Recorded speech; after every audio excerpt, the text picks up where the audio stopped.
எனக்கு சார்பாக அகிலாண்டம்.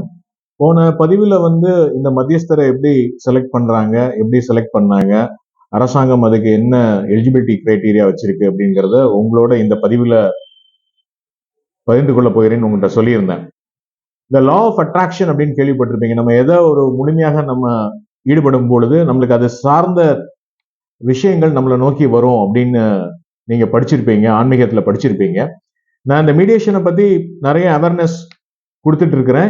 கொடுக்கணுங்கிறதுக்காண்டி இந்த யூடியூப் சேனல் மூலமா நிறைய விஷயங்கள் உங்களோட பகிர்ந்து கொள்கிட்டு இருக்கேன். அப்படி பகிர்ந்து கொள்ளும் பொழுது ஒரு 2 நாளைக்கு முன்னாடி வந்து இந்த நியூஸ் நம்மளுடைய இந்தியாவுடைய தலைமை நீதிபதி வந்து மத்தியஸ்தத்தை பத்தி தெளிவாக சொல்லியிருக்காரு. இது தினமலர்லயும் வந்திருக்கு, நம்மளுடைய நியூ இந்தியன் எக்ஸ்பிரஸ்லயும் வந்திருக்கு. அவர் என்ன சொல்லியிருக்காருன்னா, இங்க குடும்ப நல வழக்குகளுக்கு தீர்வு காணப்பட்டது. ஒரு காலத்தில் குடும்பத்தில் பெரியவர்கள் மத்தியஸ்தம் செய்து சமாதானப்படுத்தினர்.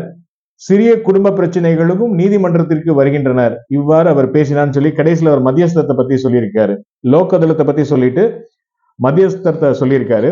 நீங்க ஆங்கில பத்திரிகை இந்தியன் எக்ஸ்பிரஸ் பாத்தீங்கன்னா, தி CJ said that credibility in mediation has increased due to the courts. Supreme Court judges sit on elevated dais and only lawyers before us. We hardly know the clients. The people for whom we render justice are invisible to us and we feel that it is a drawback, the Chief Justice said.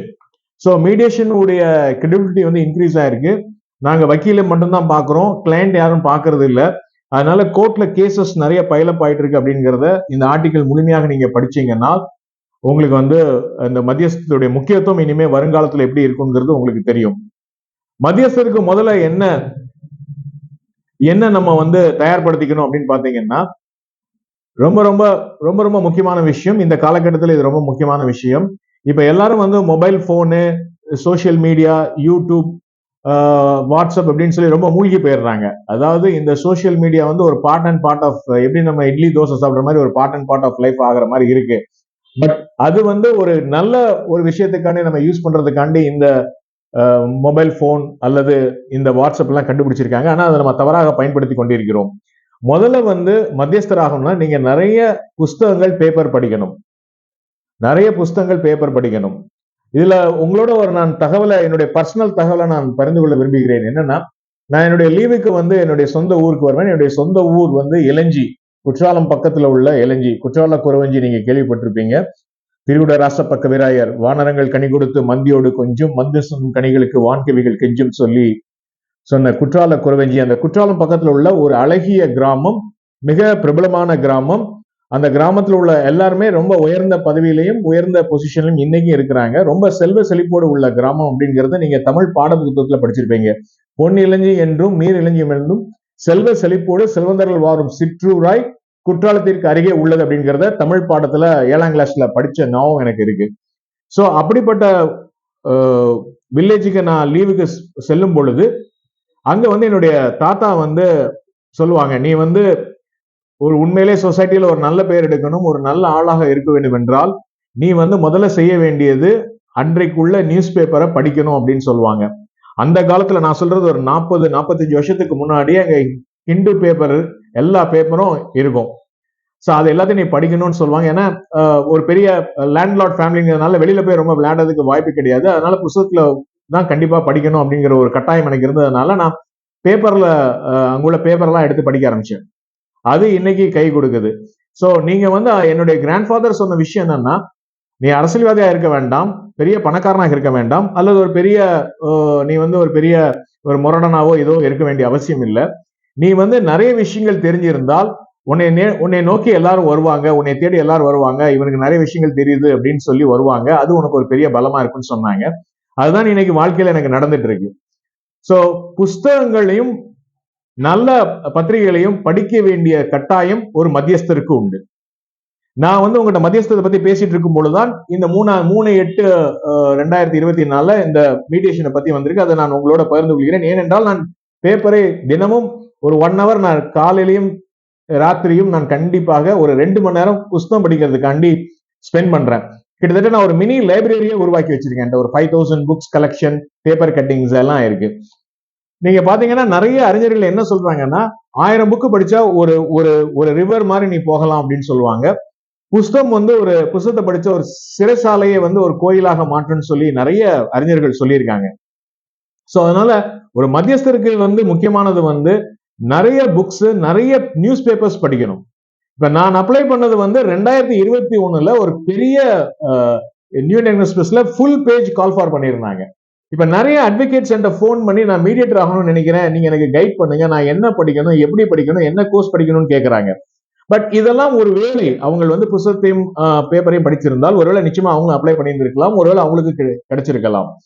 So அதனால வந்து முதல் தகுதி, முதல் eligibility வந்து மத்தியஸ்தருக்கு வந்து நிறைய latest நியூஸை வந்து நீங்க அப்டேட்டடா இருக்கணும். இது முதல் விஷயம். நீங்க பாத்தீங்கன்னா இது அவ்வளவு வந்து புஸ்தகங்கள் லைப்ரரி வந்து நிறைய கிரியேட் பண்ணிருக்கீங்க. இது சண்டே அன்னைக்கு வந்த ஒரு விஷயம்.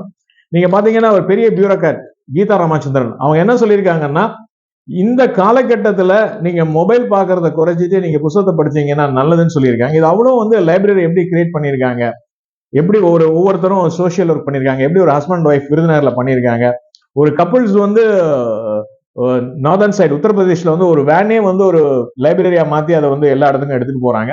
ஆந்திரால வந்து நம்ம உண்டியல் போடுற மாதிரி புக்ஸை வந்து ஒரு உண்டியல் போடணும்னு சொல்லி ஆந்திரால ஒரு ஸ்கூல்ல பண்ணி அவங்கள புக் ரீடிங் வச்சிருக்காங்க. இப்ப பிரபலமா வந்து கப்பன் பார்க் உங்க எல்லாத்துக்கும் தெரியும். பெங்களூர்ல கப்பன் பார்க்ல வந்து அது ஒரு பியூட்டிஃபுல் கார்டன் உங்க எல்லாத்துக்கும் தெரிஞ்சிருக்கும். அந்த கப்பன் பார்க்ல வந்து எல்லாரும் அமைதியா அவங்களே சேரை கொண்டு வந்து போட்டுட்டு அவங்களே புத்தகம் படிக்கிற ஒரு கான்செப்ட் உருவாக்கி அது இன்னைக்கு வேர்ல்டு ஃபுல்லும் பரவி இருக்கு. அது வந்து அந்த கான்செப்ட் பேர் வந்து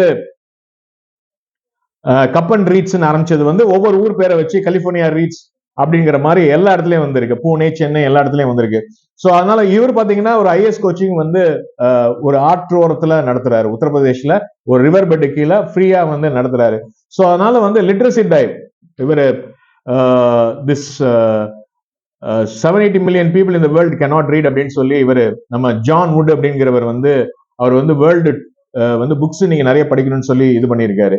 அது மாதிரி வந்து நீங்க பாத்தீங்கன்னா புக்ஸ் வந்து ரொம்ப முக்கியம், பேப்பர் படிக்கிறது ரொம்ப முக்கியம் அப்படிங்கிறதுல இந்த இந்த இந்த வீடியோல உங்களுக்கு நான் ரொம்ப ஆணித்தரமாக நான் வந்து உங்களோட பகிர்ந்து கொள்கிறேன். ஏனென்றால் இத மத்தியஸ்தர் ஆகணும் அப்படின்னு நினைக்கிறவங்களுக்கு நிச்சயமாக நான் சொல்ற கருத்து வந்து எந்த விதமான மாற்று கருத்தும் இருக்காதுன்னு நினைக்கிறேன். சோ நான் சொல்ல போனா வந்து என்னுடைய ஒய்ஃப் வந்து சொல்லுவாங்க, உங்களுக்கு முதல் ஒய்ஃப் வந்து உங்க புஸ்தகம் உங்களுடைய லைப்ரரி தான், அதுக்கப்புறம் தான் நான் அப்படின்னு உங்க ஜோக்கா சொல்லுவாங்க. அது உண்மை. அது சின்ன வயசுல இருந்து ரீடிங் ஹேபிட் வந்துருது. இதை விட இன்னொரு ஒரு முக்கியமான தகவல் சொல்றேன். தமிழ்நாட்டுல வந்து நான் மதுரையில வந்து என்னுடைய காலேஜ் ஸ்கூல் எஜுகேஷன் படிக்கும் பொழுது மதுரையில வந்து மார்னிங் லைப்ரரி, ஈவினிங் தியேட்டர் வேற எங்கேயுமே இல்லாது. மதுரைன்னு மட்டுமல்ல, தமிழ்நாட்டில் மட்டுமல்ல, இந்தியாவிலே வந்து அந்த மாதிரி ஒரு விஷயம் வந்து மதுரையில மட்டும்தான் இருந்துச்சு.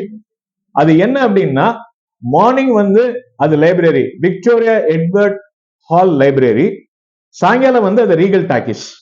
இது வந்து நீங்க பெரியார் பஸ் ஸ்டாண்ட் பக்கத்துல நீங்க வந்து பார்க்கலாம். மதுரையுடைய பஸ் ஸ்டாண்ட் பக்கத்துல அந்த சர்ச்சுக்கு பக்கத்துல அந்த விக்டோரியா எட்வர்ட் ஹால் லைப்ரரி அந்த காலத்துல பிரிட்டிஷ்காரன் பீரியட்ல உருவாக்குனது. அதுல பை என்னுடைய ஃபாதர் வந்து ஒரு எஜுகேஷன் சைட்ல ஒரு பெரிய பதவியில இருந்ததுனால அவங்களுக்கு அந்த லைப்ரரி கார்டு கிடைச்சிச்சு. அந்த கார்டை வச்சு நான் யூஸ் பண்ணேன். யாருமே சாதாரணமா அதுல மெம்பர் ஆக முடியாது. இதை நான் என்னுடைய வாட்ஸ்அப் குரூப்ல மென்ஷன் பண்ணிருக்கும் போது மதுரையில் உள்ள ஒரு முக்கியமான புள்ளி வந்து ரொம்ப பெருந்தன்மையா அவங்க அக்செப்ட் பண்ணிக்கிட்டாங்க. நான் மதுரையிலே படிச்சு வளர்ந்திருக்கேன், ஆனா எனக்கு வந்து இப்படி ஒரு மார்னிங் ஒரு லைப்ரரி, ஈவினிங் வந்து அது தியேட்டருங்கிறது எனக்கு தெரியும், ஆனா அது மார்னிங் லைப்ரரி எனக்கு தெரியாது அப்படின்னு சொல்லி அவங்க கூட ரொம்ப சந்தோஷமா பகிர்ந்துக்கிட்டாங்க. சோ அது மட்டும் இல்ல, அந்த ரீகல் டாக்கிஸ் இப்ப நியூ ரீகல் டாக்கிஸ் மாத்திருக்காங்க. கரெக்டா 6 மணிக்கு படம் போடுவாங்க, 8:30க்கு முடிச்சிருவாங்க. சோ அந்த விக்டோரியா எட்வர்ட் ஹால் லைப்ரரியில நான் காலேஜ் படிக்கும் போதே ரெகுலரா போவேன். ரெகுலரா போய் அங்குள்ள புத்தகங்கள், ஏன்னா 3 கார்டு தான் உண்டு. எவ்வளவு பெரிய விஐபி இருந்தாலும் 3 அல்லது 4 கார்டு தான் உண்டு. இந்த கார்டை வந்து நீங்க வந்து உங்களுக்கு தான் தெரியும், லைப்ரரி கார்டு அந்த காலத்துல ஒரு சதுரமா இருக்கும். அதை யூஸ் பண்ணிட்டு நிறைய புக்ஸ் படிக்கிறது. அதெல்லாம் படிச்சதுனால இன்னைக்கு ஆல் இண்டியா லெவல்ல மெரிட்ல வர முடிஞ்சிச்சு. அந்த பேப்பர் படிச்சதுனாலதான் ஆல் இண்டியா லெவல்ல இந்த மத்தியஸ்தர் பதவிக்கு கன்சியூமர் கோர்ட்லயும் குஜராத் மரிடைம் யூனிவர்சிட்டியும் கால் ஃபார் பண்ணது எனக்கு தெரிஞ்சு நான் அப்ளை பண்ண. மித்தவங்க வந்து அதை விட்டுட்டாங்கன்னு நான் நினைக்கிறேன். அதனாலதான் இப்ப நிறைய பேர் போன் பண்ணி கேட்கறாங்க, நீங்க எப்படி அப்ளை பண்ணீங்க, உங்களை எப்படி செலக்ட் பண்ணாங்க அப்படின்னு கேட்கறாங்க. இப்ப வந்து வரக்கூடிய ஆகஸ்ட் 18 திருநெல்வேலியில கலெக்டர் தலைமையில வந்து ஒரு ரீடிங் அப்படிங்கிற ஒரு விஷயத்த வந்து என்னுடைய இந்த பேப்பர் நியூஸ் பேப்பர் எங்களுடைய நியூஸ் பேப்பர். நான் இந்த பத்திரிகையை ஆரம்பிக்கிறதுக்கு காரணம் வந்து ரீடிங் ஹேபிட்ஸை கொண்டு வரணும் அப்படிங்கிறதுக்காண்டி இந்த பத்திரிகை ஃப்ரீ சர்க்குலேஷன். இதுல உள்ள ஒரு அட்வைசரி போர்டு மெம்பர், அவருடைய டொரண்டோ ஸ்கூல் ஆஃப் போனிக்ஸ் அப்படிங்கிற அந்த ஸ்கூல்ல இருந்து இந்த ரீடிங் இதை வந்து வஉசி கிரவுண்ட்ல இருந்து அண்ணா ஸ்டேடியத்துல இருந்து வஉசி கிரவுண்ட் வரைக்கும் அதை பண்றாங்க. அது கலெக்டர் தலைமையில வந்துறாங்க. இதை வந்து நாங்களும் ஸ்பான்சர் பண்றோம். ஆகஸ்ட் 18ஆம் தேதி திருநெல்வேலியில் நடக்குது. ஸோ அன்லஸ் அதர்வைஸ் நீங்க ரீடிங் ஹேபிட்டை உங்களுடைய டே டு டே லைஃப்ல கொண்டாந்தால் நீங்க எந்த பதவியும் அடையலாம்ங்கிறது முதல் உண்மை. ரெண்டாவது, அந்த ரீடிங் ஹேபிட் வரும் பொழுது உங்களுக்கு நிறைய விஷயங்கள் தெரியும். நீங்க கூகுள்ல போய் சர்ச் பண்ணி பாக்குறத விட, மொபைல்ல பாக்குறத விட, நீங்க வந்து ரீடிங் பண்ணும்போது உங்க மைண்டுக்கு வந்து நிறைய புது புது விஷயங்கள் உங்களுக்கு வரும். சிலிகான் வேலி, அவ்வளவு பெரிய அமெரிக்காவில் உள்ள சிலிகான் வேலியில கூட லைப்ரரிக்கு போறவங்க தான் ஜாஸ்தி ஒழிய மொபைல் பாக்குறத கம்மிங்கிற ரிப்போர்ட் இப்போ வந்திருக்கு. அதனால மத்தியஸ்தருக்கு முதல் தகுதி நீங்க வந்து நிறைய படிக்க வேண்டும். மத்தியஸ்தருக்கு வந்து உங்களுக்கு வந்து நீங்க வந்து உங்களை மத்தியஸ்தர ஆகணும்னு நீங்க முயற்சி பண்ணீங்கன்னா, இது ஃபுல்லும் பாத்தீங்கன்னா என்னைக்கு மத்தியஸ்தர் ஆரம்பிச்சாங்களோ அதை பத்தி உள்ள அவ்வளோ ஆர்டிகிள்ஸும் ஒவ்வொன்னா கலெக்ட் பண்ணி கன்சூமர் கோர்ட்ல என்ன நடக்குது அப்படிங்கறது எல்லாமே இதுல வந்து இந்த ஃபைல்ல வந்து இருக்கு. ஸோ அடுத்தது வந்து உங்களோட இந்த பேப்பர்ல என்னைக்கு வந்துச்சு, இதை எவ்வளவு பெருசா கொடுத்திருந்தாங்க, இதுல எத்தனை பேர் அப்ளை பண்ணியிருப்பாங்க, அதுல எப்படி செலக்ட் பண்ணாங்கிறத உங்களோட பகிர்ந்து கொள்கிறேன். தயவுசெய்து இந்த விஷயத்த உங்களுடைய நண்பர்கள்ட்டையும் உங்களுடைய உணர்வையும் பகிர்ந்து கொள்ளுங்க. நான் சொல்ற விஷயம் வந்து உங்களுக்கு ஒரு வித்தியாசமா இருக்கலாம். என்னடா இந்த காலகட்டத்துல புத்தகம் படிக்க சொல்றாரு, பேப்பர் படிக்க சொல்றாருன்னு. பட் அதுதான் நிரந்தரமான உண்மை. உங்களை வந்து அதை மேன்மையடையும். உங்களுடைய மைண்டை வந்து அது ரொம்ப, நீங்க புத்தகம் படிக்கிறதுனால, பேப்பர் படிக்கிறதுனால உங்களுடைய மைண்டை வந்து அது ரொம்ப பியூரிஃபை ஆகுங்கிறது என்னுடைய தாழ்மையான வேண்டுகோள். நன்றி, வணக்கம். நெல்லை கனெக்ட் சார்பாக அகிலாண்டம்.